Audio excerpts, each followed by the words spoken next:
अस्सलाम वालेकुम नाजरीन, उम्मीद है आप लोग खैरियत से होंगे। नाजरीन, फाइनली एक अच्छी खबर आई कि ईरानी वज़ीर ख़ारजा पाकिस्तान आ रहे हैं। लेकिन ये जो लेकिन है ना, लेकिन में बहुत कुछ छुपा हुआ है। उसमें दो तीन चीज़ें हैं। एक तो ये कि वो एक मुख्तसर वफद के साथ आ रहे हैं। इसका मतलब यह है कि वो कोई मुज़ाकरात के मूड में नहीं है। At least this is what has been inform to us by now, यानी कि अभी तक की जो इन्फॉर्मेशन है और जो आप तक मालूमात पहुंचती हैं, जूं जूं नई मालूमात आ रही होती हैं, आपकी राय बदलती है, आपकी परसेप्शन बदलती है। अभी तक जो बताया जा रहा है वो ये कि वो एक मुख्तसर वफद के साथ आ रहे हैं। इसका क्या मतलब हुआ? इसका मतलब हुआ कि कोई ऐसा मुज़ाकरात के हवाले से कोई मेजर ब्रेक थ्रू एक्सपेक्टेड नहीं है। और दूसरी बात, क्या वो मुज़ाकरात के लिए आ रहे हैं? इसमें भी आगे एक दो लेकिन लग जाएंगे। एक तो हमें ये बताया जा रहा है, जितना एक वसूख के साथ ईरानी वज़ीर ख़ारजा का जिक्र आ रहा है वो अभी दूसरा नहीं आ रहा। लेकिन जो ख़बर आ रही है वो ये है कि अमरीकी वफद भी आ रहा है। अब अगर ईरानी वज़ीर ख़ारजा आते हैं तो इसका मतलब ये होगा कि जेडी वैंस तो नहीं आ रहा। अगरचे उसकी सारी टीम जो है ना वो पाकिस्तान है, जिस टाइम तंबूत कनाता ला के बैठे ने, कोई तकरीबन 150 बंदा उसकी सिक्योरिटी का इधर जो है ना वो सरीना में डिप्लॉयड है। यानी कि वो अपने अपने कमरों में हैं और इंतज़ार कर रहे हैं। बस यही है कि सरीना वाले जड़े ने, आप भी सरीना नहीं रह सकते, वो उनकी सिक्योरिटी जो है उधर रह रही है। तो जो ईरानी वज़ीर ख़ारजा के जो एक वफद की कंपोजिशन है या जितना मुख्तसर बताया जा रहा है, उससे ये लगता है कि एक नंबर वन, जेडी वैंस नहीं आ रहा। दूसरा यह है कि क्या अमरीकी को वफद आ रहा है या नहीं आ रहा। क्वाइट लाइकली कि जो बातें चल रही हैं कि कुछ शायद विटकाफ आ जाए, वो जैरेड कुशनर वो आ जाएं। उनके साथ तो ये पहले भी कोई ईरानी जो है उन पर अदम एतमाद का इजहार कर चुके हैं, क्योंकि दो दफ़ा उन्हीं के साथ मुज़ाकरात करते करते ईरान पर बमबारी शुरू हो गई थी। तो खैर, जेडी वैंस जब आया था उस टाइम भी ये दोनों लोग आए हुए थे। तो ओवरऑल ये है कि हासिल गुफ्तगू के इस जो मौजूदा राउंड है अगर होता है तो इसमें मुझे कोई ऐसी बड़ी ब्रेक थ्रू एक्सपेक्टेड नहीं है। अब जो उनका जो एक विज़िट है उसमें साथ और दो चीज़ें भी जुड़ी हुई हैं कि वो इधर से विज़िट शुरू कर रहे हैं, ईरानी वज़ीर ख़ारजा इधर से विज़िट शुरू कर रहे हैं। उसके बाद उन्होंने जाना है मस्कत, उसके बाद उन्होंने जाना है मॉस्को, यानी कि दो जगहों पे इस्लामाबाद के बाद उन्होंने जाना है। आज जो रशिया के वज़ीर ख़ारजा हैं उनकी इसहाक डार साहब से भी बात हुई है। मस्कत वाले जो हैं वो ऑलरेडी, ओमान वाले वो ऑलरेडी इनके दो दफ़ा मुज़ाकरात करा रहे थे जब उधर से बमबारी शुरू हो गई। तो लिहाजा क्या मस्कत इस दफ़ा को डिफरेंट रोल प्ले कर सकता है, या क्या को मस्कत को एज अ वेन्यू डिस्कस करने जा रहे हैं, मैं इसके बारे में कुछ कह नहीं सकता। लेकिन एक ज़रा एक स्पेकुलेट कर सकता हूँ, और वो ये कि क्या अगर हम मान लिया जाए कि वो मस्कत को दरमियान में इन्वॉल्व करना चाहते हैं, तो जितनी पाकिस्तान की दोनों साइड पे अंडरस्टैंडिंग है, क्या मस्कत का उस लेवल पर एक्सेस है? तो जवाब उसका नफ़ी में है। अगर हम ये तसव्वुर करें कि मॉस्को जो है वो इनकी मेडिएशन कराएगा, क्या ट्रंप चाहेगा कि ट्रंप जिसको इस टाइम यूक्रेन उनका एक अमेरिका का या नेटो के लिए बड़ा इशू बना हुआ है, क्या वो चाहेंगे कि जो मॉस्को है या रूस है वो दरमियान में मेडिएशन कराए? मेरा नहीं ख्याल कि ऐसा है। मेडिएशन वही करा सकता है कि जिस पे दोनों साइड का एतमाद हो। अब यह है कि इस सारी गुफ्तगू का मतलब क्या है, या इस सारी एक्सरसाइज का मतलब क्या है। एक तो ये है कि एक्सक्यूज़ मी, ईरान के अंदर ईरान के अंदर भी इस बात पर अभी इतफाक़ नहीं हो रहा कि ईरान वाले क्या चाहते हैं। मैं पिछले 2 दिनों से आपको बातें बता रहा हूँ कि मुख्तलिफ़ ख़बरें आ रही हैं, ईरानी ज़राए से भी ख़बरें आई, और फिर जो इंटरनेशनल ज़राए हैं या इंटरनेशनल मीडिया उन्होंने भी ख़बरें दी। अगेन, जो कल मैं जिस तरह आपको ख़बर बता रहा था कि सुप्रीम लीडर के ज़ख्मी होने के हवाले से, या कि कॉलीबाफ जो है उसके बहुत करीब हैं, ये ख़बरें भी जो न्यूयॉर्क टाइम में ये ख़बर आई, लेकिन इस खबर को रिपोर्ट करने वाली खातून जो है वो अगेन ईरानी है। ठीक है, तो यानी कि होगी कि शायद अमेरिका में होगी, लेकिन यह है कि उसके जो अपने उसकी जो एक न्यूयॉर्क टाइम में काम करने की वजह है वो इसी बुनियाद पे है कि ईरान में उसके अपने सोर्सेज हैं। क्या ईरान के जो सारे सोर्सेज हैं या इनकलाबी क़यादत है वो क्या गलत खबरें दे रही हैं या क्या मामला है? लेकिन यह है कि ख़बरें आ रही हैं। मैं नहीं समझता कि टोटल गलत है, हो सकता है। और मैं एज अ जर्नलिस्ट अपने तजर्बे की बुनियाद पे, वो जर्नलिस्ट के जिसने बड़ी बड़ी स्टोरीज़ ब्रेक की हों, कोई थोड़ी बहुत, ज़रूरी नहीं है कि आपकी बात 100% ठीक हो, और ये किसी के लिए भी मुमकिन नहीं होता, बाज़ का तो उसमें कुछ थोड़ा बहुत अभाम होता है। और ये ज़रूरी नहीं कि हर बात जो है वो 100% या उसमें यानी कि वो कोई मुकम्मल तौर पे ठीक नहीं हो सकती, लेकिन ये है कि एक प्रोबेबिलिटी रहती है कि कोई थोड़ा बहुत उसमें कोई झोल आ जाए। लेकिन ओवरऑल यानी कि उसमें जब आप चीज़ों को चेक करते हैं दो चार लोगों से, तो आपको अंदाज़ा होता है। आपकी अपनी को कॉमन सेंस भी काम करनी चाहिए, ताकि आपकी कोई इमोशनल इंटेलिजेंस भी होनी चाहिए, ताकि आपके लोगों की गुफ्तगू, उनकी इंटेंशन, उनकी मोटिवेशन, उनको सबको आप अंडरस्टैंड कर सकें। लेकिन मुझे ओवरऑल वो स्टोरीज़ जो हैं वो प्लाजिबल लगी हैं। उसकी एक वजह और है, यानी कि एक तो जो है यानी कि वो पढ़ के भी मुझे लगा कि दैट कैन मेक सेंस, लेकिन उसके अलावा भी एक वजह है। और वो वजह ये है कि ईरानी, मैं यानी कि कई ईरानी जो लोग हैं उनको मैं फॉलो कर रहा होता हूँ ट्विटर पे, ज़रा एक पल्स लेने के लिए, एक व्हाट्स गोइंग ऑन। तो उसमें आजकल एक लीक लेटर का बड़ा जिक्र हो रहा है। एक लेटर लीक हो गया और वो तब से चो रहा है वो लेटर जो है ना, जो लीक हो गया। मसला क्या बना है? मसला ये है कि कुछ लोग हैं यानी कि उनके जो कि ओवरऑल जो उनकी एक मेन स्ट्रीम लीडरशिप है उसमें है, यानी कि वो ऐसे नहीं है कोई आउटसाइडर हैं या धतकारे हुए हैं। और उसमें उन्होंने एक लेटर लिखा है सुप्रीम लीडर को। जिस तरह मैंने कल आपको बताया था कि सुप्रीम लीडर तक सबकी रसाई नहीं है, अगर हो सकता है रसाई हो तो उनको लेटर लिखने की ज़रूरत पेश ना आए। तो उन्होंने लेटर लिखा कि उधर को हर बंदा तो जा नहीं सकता सुप्रीम लीडर के पास, तो लिहाजा अब यह है कि कोई एक बंदा जाके कहे कि मैं, मेरे साथ इतने लोग जो हैं वो भी ये बात कर रहे थे, तो फिर भी इस बात पे यकीन नहीं आता। तो यानी कि उन्होंने सोचा कि एक लेटर लिखते हैं और उस पर हम मुख्तलिफ लोगों के सिग्नेचर लेते हैं। वो लेटर में ये था कि अभी हमें कुछ फ्लेक्सिबिलिटी शो करनी चाहिए मुज़ाकरात में, और जिन चीज़ों पे हमारा एक बड़ा एक रिजिड हमारी अप्रोच है उस पे हमें कुछ गुंजाइश पैदा करनी चाहिए। अब यानी कि उसमें दो इश्यूज थे, एक न्यूक्लियर प्रोग्राम के हवाले से था, एक जो इनकी प्रॉक्सीज़ हैं कि जो पूरे रीजन में इन्होंने हर जगह पे अपने बंदे को, मलेशियाज जो है उनको सपोर्ट करते हैं, जैसे हूथीज़ हैं या इराक़ में भी हैं, हिजबुल्ला भी है, यानी कि और भी हैं यानी कि एक दो जिनको वो सपोर्ट करते हैं। तो उन्होंने यानी कि कहा कि हमें इस हवाले से कोई अपनी पॉलिसी में तरह एक लचक पैदा करनी चाहिए। यानी कि पहली बात तो ये है कि हम अपने आप को बचाएंगे तो किसी को सपोर्ट कर सकते हैं ना, और अगर हम जो है एक बिल्कुल एक्सट्रीम लेवल पे चले जाएंगे तो यानी ज़रूरी नहीं है कि हम जो है बच पाएँ। तो लिहाजा सबसे पहले अपनी सर्वाइवल जो है वो इम्पॉर्टेंट है, अपनी इकानमी जो है उसको बचाना इम्पॉर्टेंट है। और वैसे भी ये है कि 40 साल अगर हमारी कोई पॉलिसीज़ एक जैसी रही हैं तो उनमें कोई तब्दीली करके भी देख लेनी चाहिए। अब यह है कि उस लेटर को जिस तरह वो मुख्तलिफ लोगों से उन्होंने कहा जी कि तुसी भी वेख लो तो साइन कर दो, आप भी देख लें तो साइन कर दें।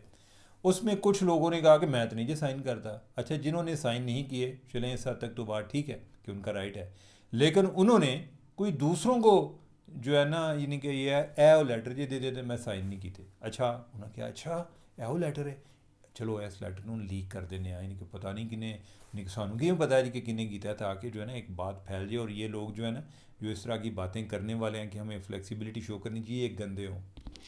तो वो लेटर लीक हो गया। अब उसके बाद बड़ा एक बैकलैश आना शुरू हो गया। अब जो लेटर के सिग्नेटरी थे कि जो जिनका ख्याल था कि लचक पैदा करनी चाहिए, उसमें उनका सदर शामिल थे, ईरानी सदर, उसमें कॉलिबाफ शामिल थे जो कि स्पीकर हैं, जो कि इधर मुज़ाकरात की सरबराही कर रहे थे, उसमें वज़ीर ख़ारजा जो भी उनके साथ अरमची वो भी शामिल थे, अब्बास अरमची जो अब दोबारा आ रहे हैं।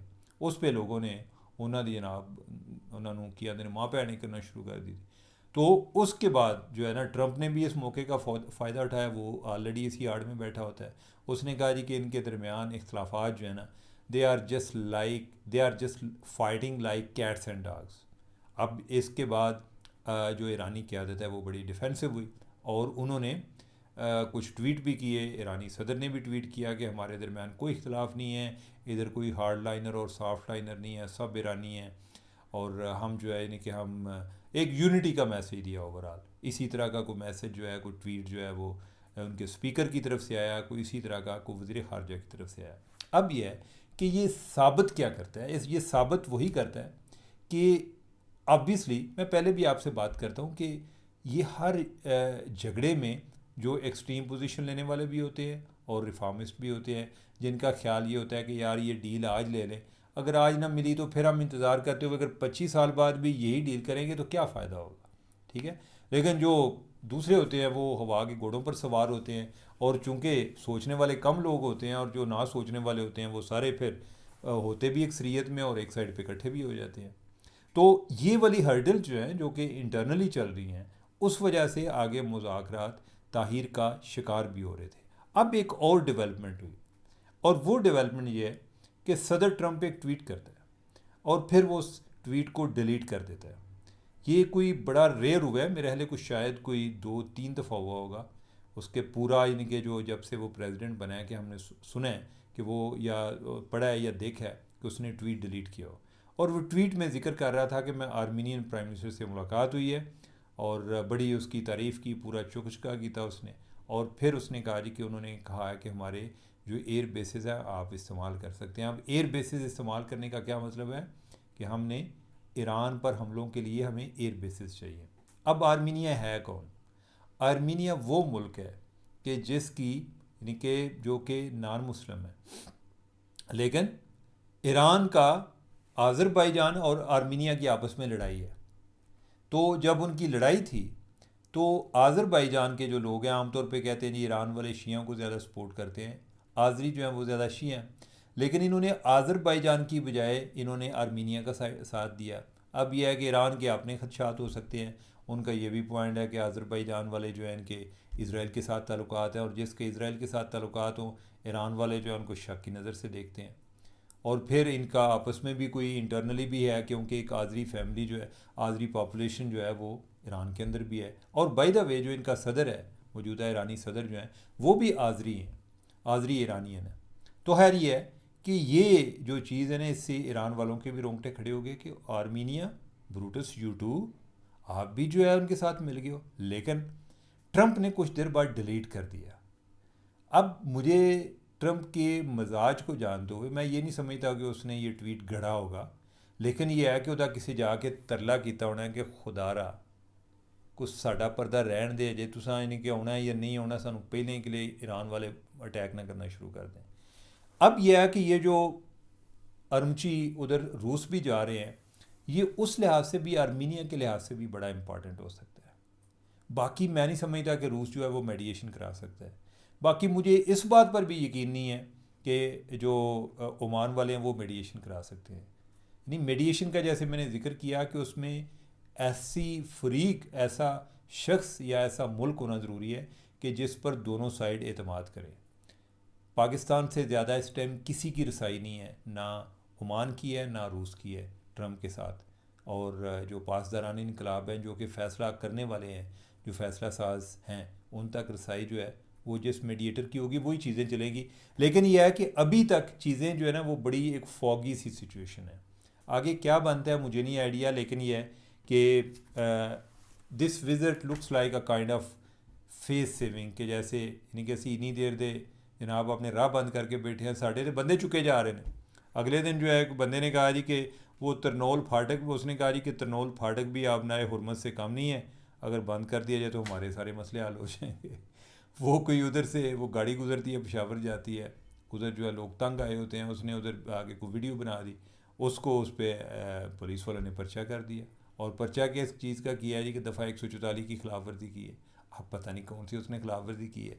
तो हमाकतें भी जारी हैं, जंग भी जारी है, और हमाकतें करने वाले जो है यानी कि किस किस चक्कर में लोग गिरफ्तार कर रहे हैं वो भी पकड़ रहे हैं, और लोग जो हैं वो अपने लेवल पे तंग भी हैं। तो इस सारे अमल में मुझे ज़रा एक फेस सेविंग भी लगती है कि ईरानी वज़ीर ख़ारजा का आना कि यार इन्हें देर दे असी अपने राह बंद करके बैठे हैं, साड़ी बड़ी बेइज्जती होनी है, असी भी शरीका वाले हाँ, यानी कि साढ़े भी शरीक मजाक उड़ाएंगे, तो लिहाजा एक चक्कर तो हो जाए। लेकिन यह है कि ओवरऑल चीज़ें अभी क्लियर नहीं है, मुझे तो फ्रेंकली क्लियर नहीं है। यानी कि डेलीगेशन बड़ा होना चाहिए था, या उसका लेवल बढ़ना चाहिए था, या उसका जो प्रोफाइल है वो बड़ा होना चाहिए था कि इस दफ़ा यानी कि सदर को अगर लीड कर रहा होता तो फिर हम सोचते कि उधर से जेडी वैंस आ रहा है या ट्रंप आ रहा है। अगर वो कट डाउन हो रहा है यानी कि वो नीचे जा रहा है, ईरानी वज़ीर ख़ारजा आ रहा है, फिर उसके साथ एक मौसर डेलीगेशन है, तो इसका मतलब है कि ऐसे मुज़ाकरात वाली बात नहीं है। लेकिन जो ये बात बताने वाले हैं कि अमरीकी भी आ रहे हैं, वो भी बड़े मोतबर लोग हैं। अगर हम इन दोनों बातों को तस्लीम भी कर लें तो उसका डेलीगेशन का डाउनग्रेड होना इस बात की अलामत है कि अभी कोई अलामिया वाली सूरत हाल पैदा नहीं हो रही। आगे जो है इनके बढ़ते हैं, और वो ये है कि नेतन्याहू के हवाले से है। नेतन्याहू को हो गया कैंसर, और उसने कहा जी कि मैं तुहानू दस्सिया नहीं, मैं आख्या कि तुसां लोकां होना परेशान। तो मैं गल जी ना बड़ी देर अपने को रखी है। मुझे प्रोस्टेट कैंसर था और उसकी उसने ट्रीटमेंट कराई है। और उसने कहा कि जंग की वजह से मैंने सोचा लोग जो हैं और बड़े कामों में फंसे हुए हैं, तो मैं जो है इनकी और परेशानी है तो मेरी वजह से परेशान ना हो। मैं सोच रहा था कि तू अगर गल पहला दस दिंदा तो पाकिस्तानी जोड़ा तेरे वास्ते जरा को बददुआवां और ज़्यादा मंगदे, ताकि अज तू ऐलान करन जोगा भी ना होंदा। तो लेकिन यह है कि अल्लाह ताला का एक अपना निज़ाम है। बददुआएँ तो हमने बहुत सारे लोगों के लिए मांगी हैं, सिर्फ बददुआओं से कोई नहीं जानता जाता। और कई जो हैं वो मस्जिद में जाके भी बड़ा वो फ़लाँ को तबाह कर दे, फ़लाँ को तबाह कर दे, लेकिन अल्लाह का अपना निज़ाम है। पता नहीं उसको उसने उसकी क्या अपनी सोच है, यानी कि वो चीज़ों को, यानी कि वो उसकी कायनात है, वो उसको ख़ुद अंदाज़ा है कि उसने किस तरह चलानी है और कैसे चला रहा है। तो नाज़रीन, खैर ये है कि आज की यही अपडेट है। और बस यही है जी कि ईरानी वज़ीर ख़ारजा आ रहा है और मैं उन्होंने मिलन चलना, मैनू दे इजाज़त। अल्लाह हाफिज़।